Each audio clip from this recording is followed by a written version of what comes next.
joining us for today's Way Forward Workshop Leader Lunch Break. We are pleased to welcome Drs. Jamie Stoller, Peter Ray, and Alan Kolp, who have once again partnered to marry education, ethics, and innovation to leadership in their most recent book, Better Humans, Better Performance. Their writing explains how to develop an organizational, high-performing culture where the practice of virtue is the norm. Let me tell you a little bit about our authors. Dr. James Stoller is chair of the Education Institute at the Cleveland Clinic, where he oversees 11 centers, including continuing medical education and the Lerner College of Medicine. He holds the Sampson Global Leadership Academy Endowed Chair, and in November, he was named the Senior Associate Dean for Academic Affairs, serving as the liaison between the health system and the School of Medicine. He is a prolific writer, having authored more than 250 peer-reviewed reports, 120 abstracts, and 15 books, the most recent of which we're going to hear about today. Dr. Peter Ray has served as the Vice President of Integrity and Ethics at Parker Hannifin for over a decade. His vision when he joined Parker was to teach virtue that adds value to their 60,000 employees worldwide and integrates ethical action into business. This career followed almost 30 years in academia. He was the founding director of the Center for Innovation and Growth at Baldwin Wallace University and founding of the Burton D. Morgan Chair for Entrepreneurial Studies. He too has authored multiple books, several with Dr. Alan Kolp, who holds the Chair Emeritus in Faith and Life after having served on the faculty at Baldwin Wallace for over 22 years. He is now the faculty in residence in Baldwin Wallace's Religion Department. He co-founded the Center for Innovation and Growth with Dr. Ray. We look forward to hearing their insights in their most recent book. Gentlemen, I turn it over to you. Thank you, Mary Ann. I'm going to see if I can get my screen to work. Okay, are you up and running? Can you see me? Yep, looks good. Okay. So I think I'd start this with two teams. Team A, they're really smart people, but they don't give a flip about each other. Trust is low. They're not very courageous. They're not fair.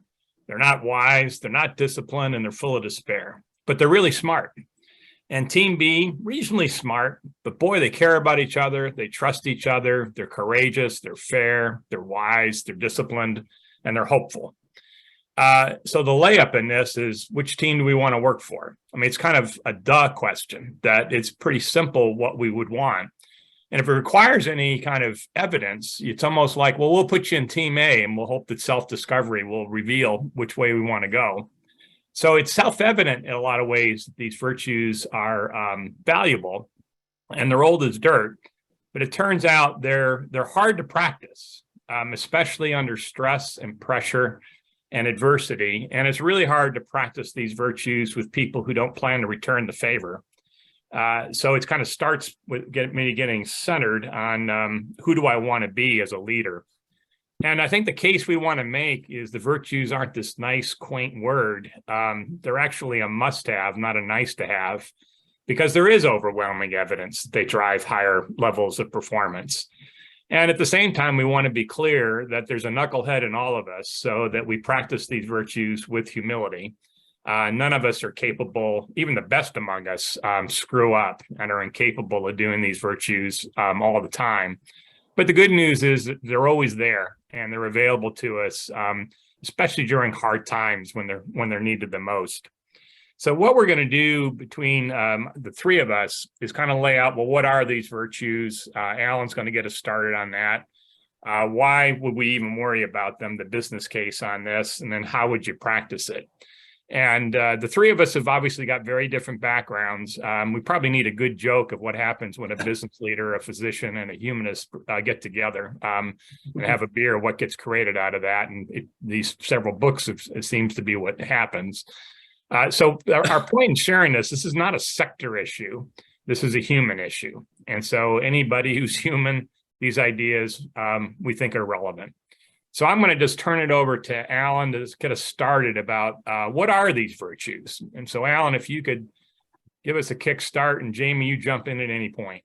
Thank you, Peter. Yes, we've been doing this for more than a couple decades now. And maybe the first thing to say is why did we use the language of virtues, which has not been used a lot? I would suggest that probably from about the 1980s, virtue language began to disappear and we had started using value language. And so everybody talks about values these days. We're not against value, but the problem with values and value language is they're all over the place, what people value. And so virtue has the strength of being really ancient. It goes back to early religious and philosophical traditions, not only Christianity and Judaism, but all the major religious traditions, and even people who don't believe in a higher power of any kind usually have some version of virtue. It's a Greek word that means excellence. And so we've tabbed them the classical virtues, which means they're really very old and they're universal. So we start with, we'll go from left to right. The first two, trust and compassion, are foundational virtues. And that really is important when you think about team formation and team development, because without trust and compassion, trust and care for each other, you won't have a high performing team. And then we can add the next two, courage and justice. Courage gives us the ability to lean into the task, lean into the future. Justice is a really significant one now. From how people treat each other, we see this played out in new ways in the whole DEIB conversation that our culture is going through. The next two, wisdom and temperance, in some ways are means to an end. So it's nice to be wise, and typically we might hook up wisdom and justice so that we can begin to see how these virtues are in play in multiple ways. Temperance, talking about balance and moderation, how we spend our time. And then we culminate with hope, which is our way of talking about the future, how we lean into the not yet. So when we talk about the virtues, we're talking about these seven, and we limit it to seven.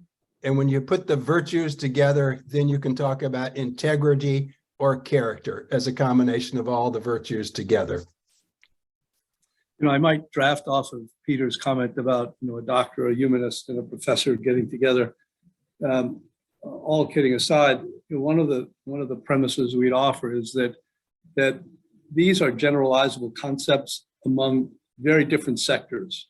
Technology, medicine, and academia obviously share some commonalities, but are also very different. And the discovery that we've made in working with each other is that these principles align in all of the sectors that we've been in, and welcome discussion about those of you who are in other sectors as to whether you find them generalizable. I'll stop there. Thanks, Jamie. Yeah, I think what's interesting about these virtues, ask a 5-year-old girl, what's courage? And she'll give you a pretty good answer. And if you ask a little kid any of these virtues, temperance will kind of stump them because they're not quite sure what the heck that is. But with a little bit of guidance, they'll get on board with that one too. So this is the point that Aristotle made 2,400 years ago, is these virtues are already in us, but can they be cultivated and can they be practiced? And the degree to which we do that, we get better performance as well as lead a life that's got a little more pleasantry attached to it. All right, so now I'll get hard-edged about it and say, why virtue? What's the business case for this stuff? And I'll at least give 3 reasons why it's worth some consideration. Excellence is a nice word, but if I really don't know what it means, if I don't understand the common language that Alan detailed, then I'm going to get a lot of variance in performance, especially under stress, pressure, and adversity, because we're not even sure what excellence looks like. If as a team, we've agreed these 7 virtues define excellence, now our struggle is to live up to it. The band of behavior is a little bit tighter. I'm not a military person, but I've been to all the service academies, and what they all have in common is they practice virtue. So why are they doing that? Because they get reliability. It's not perfect, but they get higher degrees of reliability under stress and pressure. So that's one argument in favor of virtue. Second one, 25-75 rule came from a guy named Mike Matthews at West Point. What he looked at was 100 years of research where the dependent variable was academic or job performance. And roughly speaking, about 25% of the variance in performance had to do with cognitive skill, things like IQ. 75% of the variance had to do with non-cognitive skill, character, commitment, focusing on what I can control. I don't want to be misheard. Competence matters, but it's kind of table stakes. What the data really is showing us is the true performance amplifier, assuming we've got some baseline competence. It's the soft stuff that makes the big difference. So you kind of think about it in these terms that in any organization, does the person with high competence and low character, do they get a pass? And does the person with threshold competence and high character get a chance? And part of being a person of high character is they can't stand just being mediocre. They want to up their game. And that speaks to the third part, is that these virtues are a skill. They're learned and they're practiced. It's what I pay attention to. So I can get better at this. I'm certainly not going to get perfect at this. Each of these virtues are aspirational. But with attention and with practice, I can get better. Yeah, I might just jump in there, Peter, and suggest that because all this stuff is about being human rather than a particular set of skills or a particular sector like business, or I've done a lot of this work with my friends within athletics at Baldwin Wallace. And so it's easy to think about teams there, and the 25-75 rule works there as well. So if you think about culture, culture is an in word today, but it's hard to think about culture. It's hard to think about how do I change culture. And so if you think about the virtues as an avenue into that, and look at things like the trust and the compassion, and try to make some judgment about that, I think is a way to get at how do you improve the culture? How do you change the culture? How do you take it to a new level? You know, I think they're also, in the spirit of being evidence-based, there's a tremendous body of evidence in healthcare that supports the idea of how we engage our personal connections with one another in service of high performance. I'm thinking of the work of Amy Edmondson at Harvard Business School in psychological safety, a woman named Jody Gattell at Brandeis, who's framed the concept of relational coordination, showing that how we leverage our interactions with one another, which are really predicated on trust and compassion, translates into better surgical outcomes. So hard-edged endpoints that reinforce the value of, as Peter said, the soft stuff. I'll stop there. And to build on Jamie's point is that what's interesting is we keep kind of applying social science research to these ancient ideas. So Amy Edmondson's work, I think the three of us are big fans of her work, but if you cut it down to the studs, it takes us right back to trust and compassion. So in that sense, the virtues provide us with a common language of excellence, independent of what we're trying to achieve. This is just to make a little bit more of a business case. So engagement's become kind of a cottage industry. I like Gallup data because it's been around for 20 plus years. Sample sizes are huge, nearly 2 million, and they're in 50 countries, especially the clinic and Parker are global organizations. So whatever we do, we need to look at things not from a US centric point of view. Here's what's kind of interesting is that 30-50-20 split, meaning about 30% of the population in out of this 1.7 million population are fully engaged, discretionary effort. Look around, see what needs to be done. Who do I need to work with, and I own it. About 50%, it's a job, not a career. I'll do what you ask, but not much more. And 20% disengaged, some percentage of which actively working against the goals of the enterprise. Now, this isn't the pick on that 20%, because probably all of us, I can certainly say, I think I've been in all three buckets at some point professionally. So the interesting question is, why are these numbers stubbornly fixed? They've been stuck at this base level for about 20 plus years. And I think the case is this, is that engagement is largely a pro-social behavior, and the most pro-social conduct ever invented is virtue. So the degree to which these virtues are practiced, there's a mercenary side for this. You get higher levels of performance. This is another, Alan, did you want to say something? No, I'm good. I still believe all of it. Okay, that's good.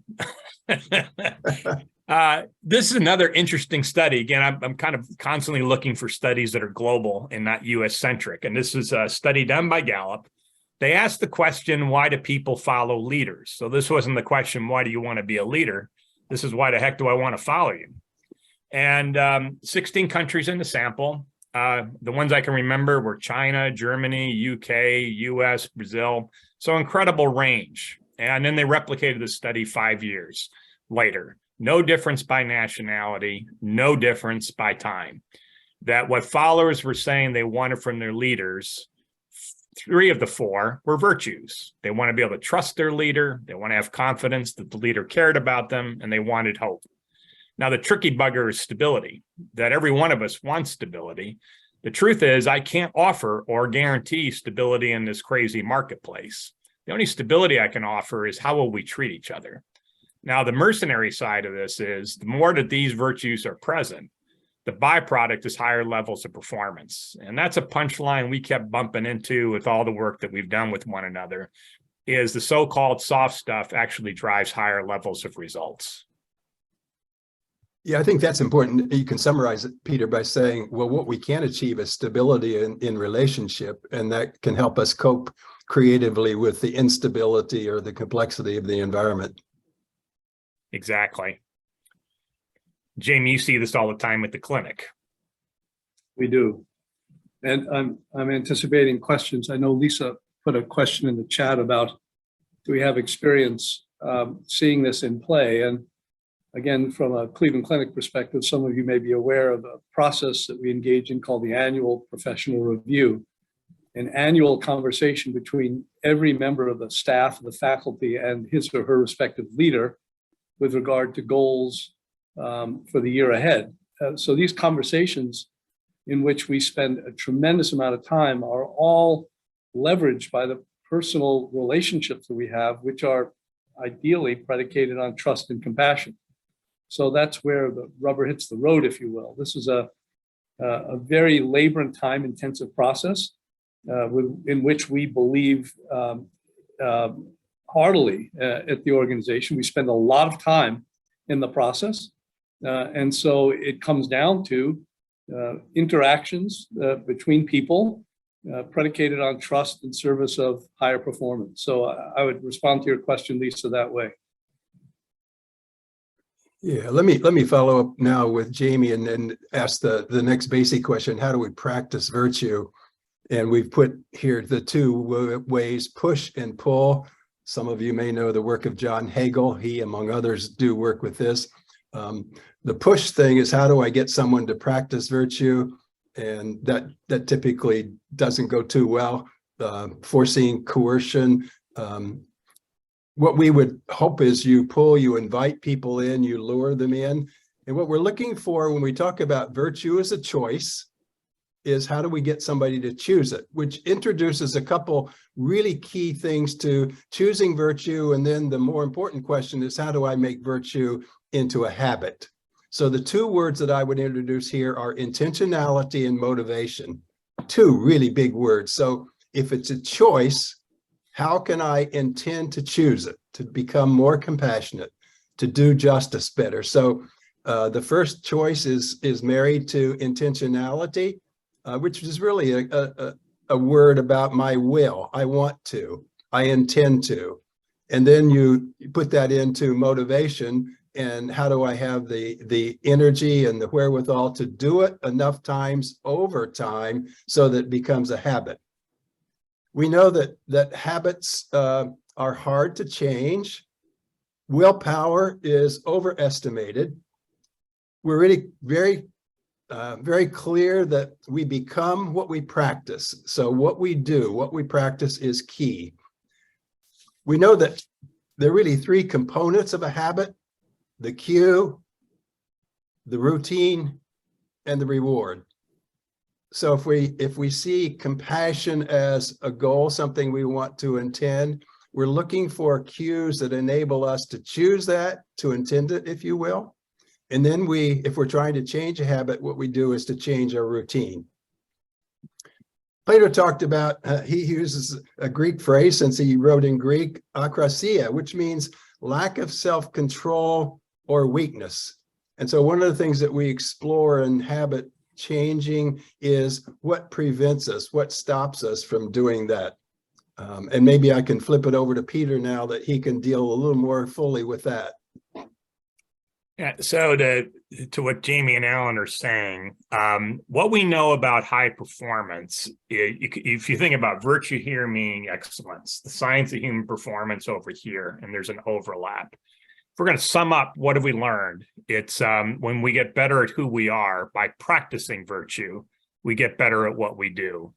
So if we go one level deeper on that, the practice of virtue, it's we know that intrinsic motivation is central to people who perform at a high level. So here's the paradox. Most of our organizations are metric driven, certainly mine is, but the metric is a byproduct of how well we practice these virtues. So what we're trying to tap is intrinsic motivation as opposed to compliance or trying to require you to do it. So this simple framing comes from Daniel Kahneman, if you know that name, is the only psychologist to win a Nobel Prize in economics. And he cited Kurt Lewin's work, which is 80 years old, as the greatest contribution of psychology to humankind. And the premise is this, is that over here you've got driving forces and over here you've got restraining forces, and they get at equilibrium. And so if I keep pushing, back comes the other side and don't get anywhere. And the wiser way to change a habit is to find what's restraining me from practicing virtue and can I weaken it? And so three quick ideas for this that I'm going to give one short story. And Rachel, I realize we're coming in on time frame to open this up for questions. So a pressure point is, who's against practicing virtue? I mean, of course, we want to be part of a team where people care about each other and are fair. But I run into one of my competitors is time. I don't have a lot of time. And so I've got to figure out ways to practice these virtues in a way that's brief and frequent. And Jamie knows this. There's loads of research on when the patient trusts the physician, they're much more likely to be compliant with treatment. But the physician is stuck with 15-hour increments of patient after patient. So they got to be brief and frequent of establishing some rapport at the beginning and the end. And the evidence is it has a favorable impact. Second problem we all confront is space. Remote has got its own kind of pluses and minuses. So what's the evidence show about whether or not demonstrating these virtues, asynchronicity versus synchronous? It clearly matters that actually even on a Zoom call or a phone call, expressing care and concern has a favorable impact. One of the most powerful ones, to go back to more of an asynchronous approach, is a gratitude note. This isn't all soft, warm, and fuzzy stuff. It's got really good evidence behind it. And the last is we get into problems with us and them. So the more we can get to know each other's stories, that breaks down barriers and leads to a more inclusive environment. So I just want to offer one kind of concrete habit here that this is applied to kids. So a kid that you care about or a kid of your own. When they ask parents, do you care about your kid being more of a person of character or more of a person of achievement? No, it's important that they're kids of character. But then when you ask the kid, they report, I actually think they want me to achieve. So here's a discussion you might consider with the kids you care about is at dinner. Look, that unconditional love stuff, you're solid. There's nothing you needed to do to earn it. You're not going to lose it. And the point of school is not to come back as valedictorian, first chair violinist, starting quarterback. That's not the point. The point is to ask yourself three questions every day. Were you brave? Were you kind? Did you learn from your mistakes?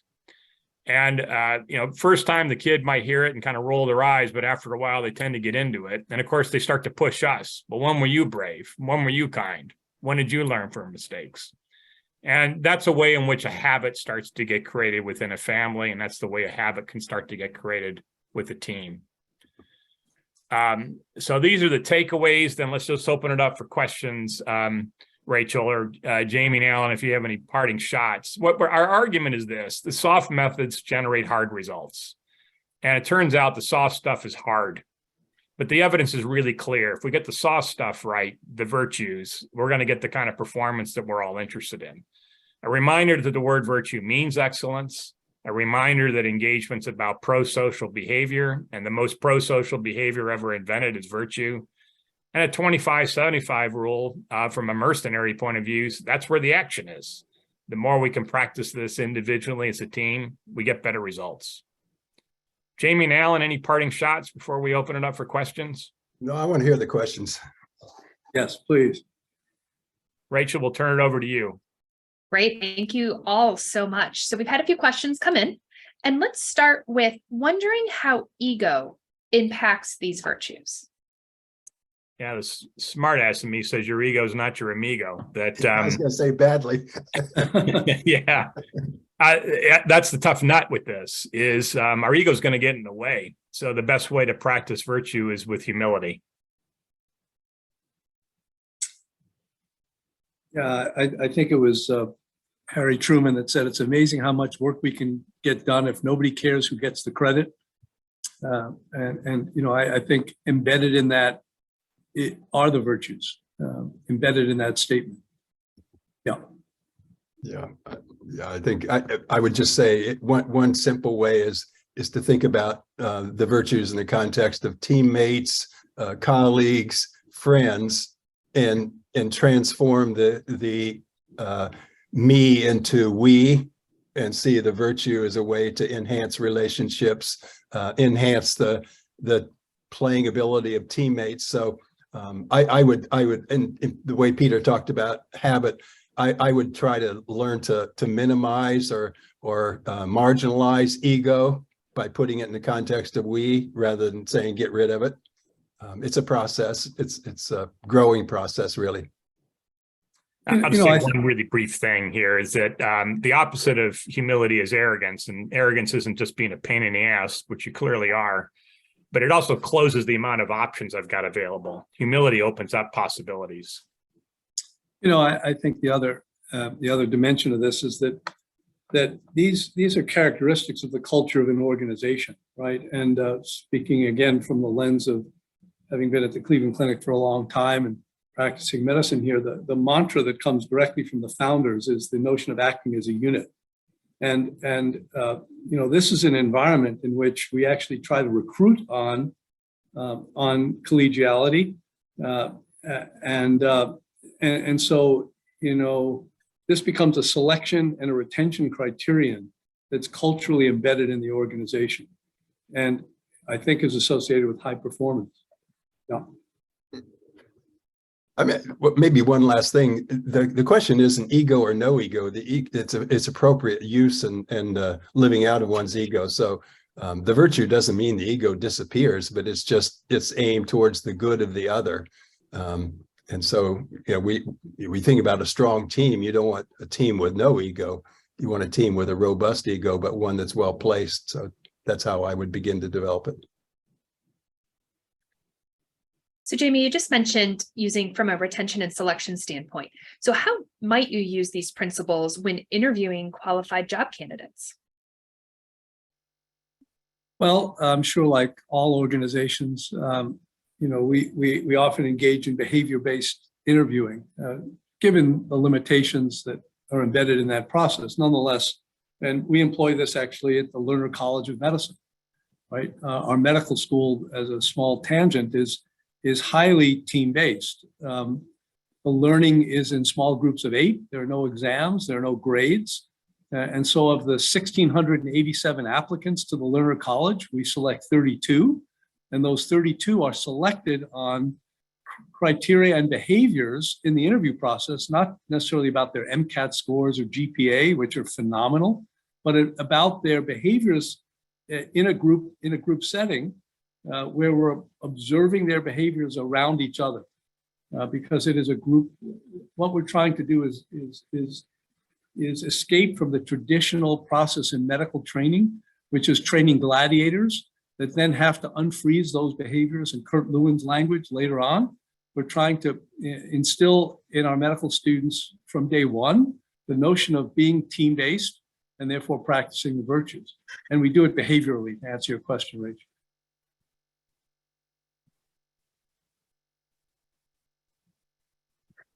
So thinking about compassion, how do leaders actively display compassion to their employees? In some ways, it's the teammate picks up on it pretty quick, right? That I think again, here's a funny study that gets at this. It was done at Princeton back in the 70s, and the two psychology professors wanted to better understand compassion. So they said, all right, well, who should we study? Well, let's study the divinity students. They should be compassionate.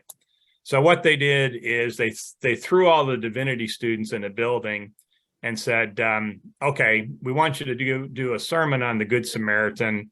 And one group, we're going to give you a lot of time. They don't know this, but we're going to say, you're going to have to deliver the sermon in another building, but we're going to give you a lot of time. And the other one is saying, you got time, but you need to pick up the pace and get over there. And the third group says, crap, you're late, get going. And unbeknownst to the student, between building A and building B, they've got somebody doubled over in pain who clearly needs some help. And you have to actually step over them. And this is to give a lecture on taking care of people who's a stranger. And so what's the best predictor of who's going to look out for somebody? It's how much time do I have to give my lecture? And so time is a tough competitor. I don't know that you need to really convince most people, except for the sociopath, that compassion is a good thing. Time's a damn tough competitor. So how do I create a habit where I'm checking in with people, taking in an interest in them? And then I think in the book, we've tried to detail the number of ways that you could actually practice that.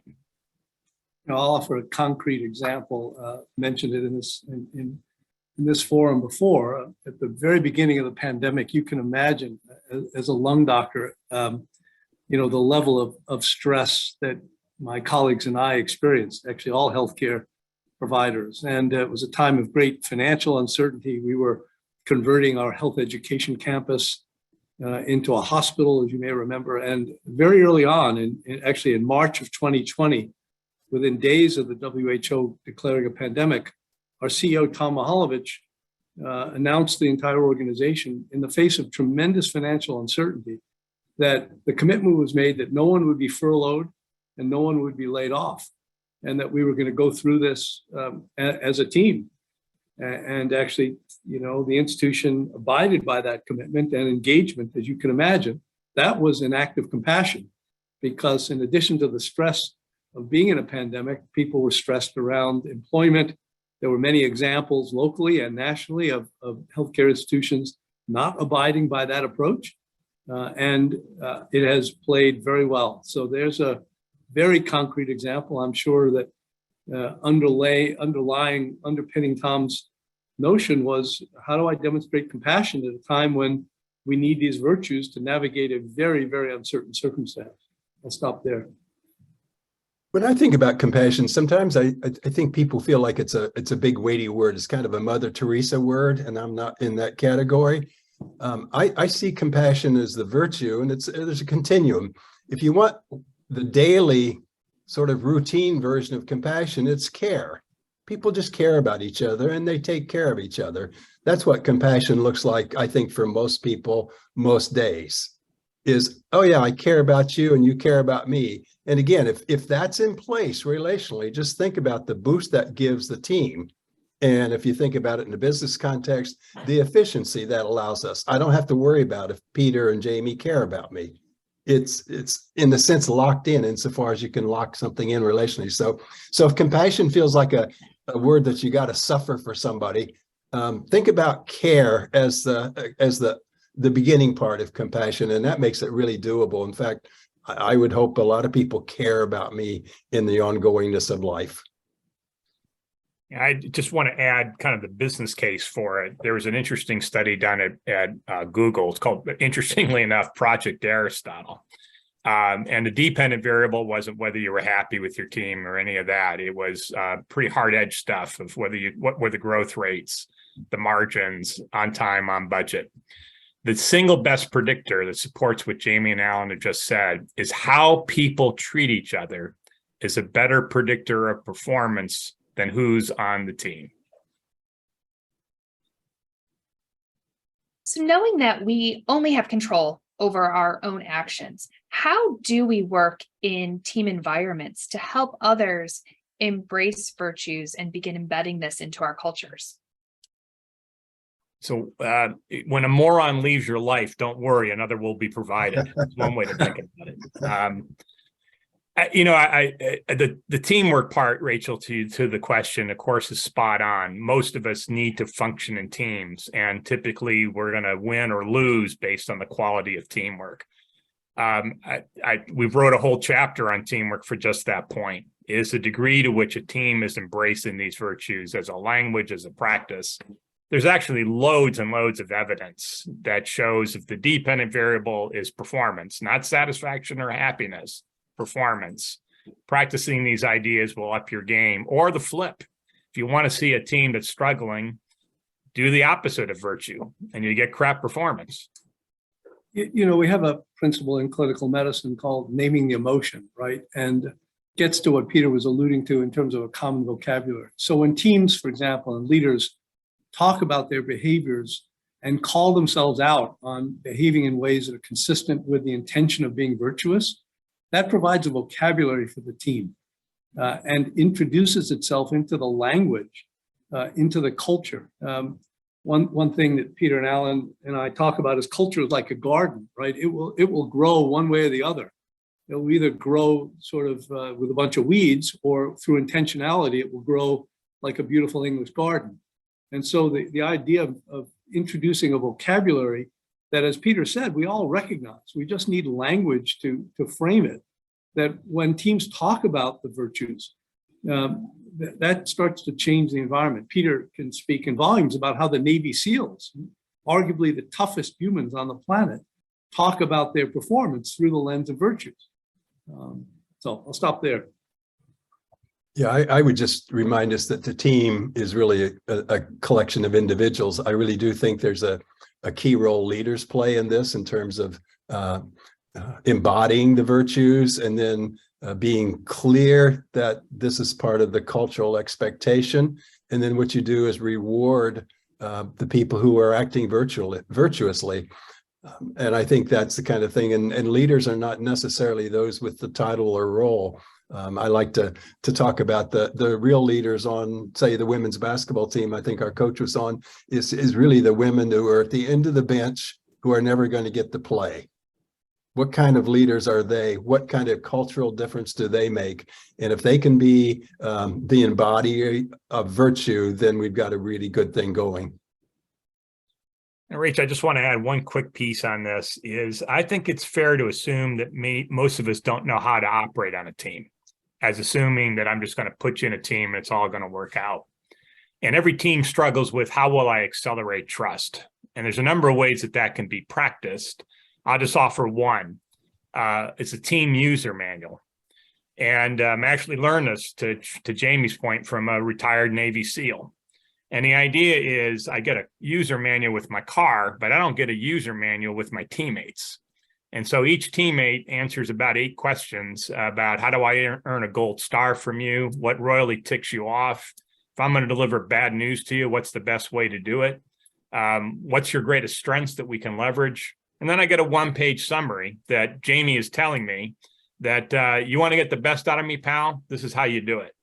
And what we discover is, if I have the view, well, I'm just going to treat everybody the way I want to be treated. If you do the team user manual, you discover very quickly, oh, you don't want to be treated the way I'm treated. And so some of this is back to the word that Alan was using of intentionality.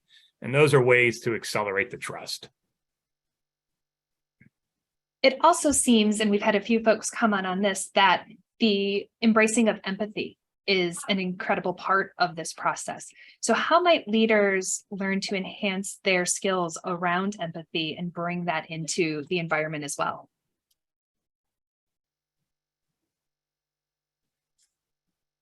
Well, I think we're big believers in feedback. And one of the instruments that we frequently use in my organization is multi-rater or 360 feedback. Again, through the lens of trusting and meaningful relationships, so that when I invite people to rate me or to comment on my performance through the lens of empathy and compassion and trust, then I get feedback that allows me to calibrate my behavior appropriately. We often talk about the Johari window, the construct in which things about yourself you see that others see, things about yourself that you don't see that others see, your blind spot. And of course, the goal here is to make that blind spot as small as possible. And so to the extent to which you're not behaving in a way consistent with the team user manual, if you will, that closes the blind spot. I'll stop there. Jamie's comment just remind me of this is sometimes the empathy, compassion stuff is a how problem, as opposed to you don't need to convince me empathy is good. But if I'm a leader, one of the struggles I might have is, gosh, what do I do if I create friendships with these people I've got to make judgments on? How do I pull that off? And by the way, if they need a friend, get a dog. And so what I can miss is actually by creating the relationships, I get higher levels of trust, I get higher levels of performance. And maybe I don't need to be convinced of that, but I'm not so sure how to do it. I'm not so sure how to integrate that into general practices. Yeah, when I think about empathy, it's interesting. Empathy is clearly related to compassion. We're playing around with a Greek word and a Latin word here. Empathy has to be chosen. I have to choose to be empathetic. I suppose I could be made to do it and I could fake it. But first is recognizing that I want to be empathetic. It's my choice. And then the question is, how do I go about it? To Peter's point, and I may not be very adept at that, or I might not even know what to do. But I would argue that one of the key ways of being empathetic is just by being present. It may be not requiring anything to do, no good words, no fancy words, just presence. And so don't underestimate the power of your choosing to be empathetic and just your willingness to be present. That's more powerful than you could imagine. Well, and we have time for one more question here. And Peter, there is great interest in knowing how folks can find the 8 questions to create that team user manual. Well, when you write a book about character, it doesn't improve your character. But if you buy a book about character, you're going to nail it. So in our book, there's the team user manual, and it details exactly what those questions are and how you could use it. Well, Peter, Alan, Jamie, we thank you so much for sharing your knowledge and your insights with us today. And we encourage everyone, if you want to learn more and learn the strategies, to follow up with the book, Better Humans, Better Performance. Thank you all so much for being here with us today.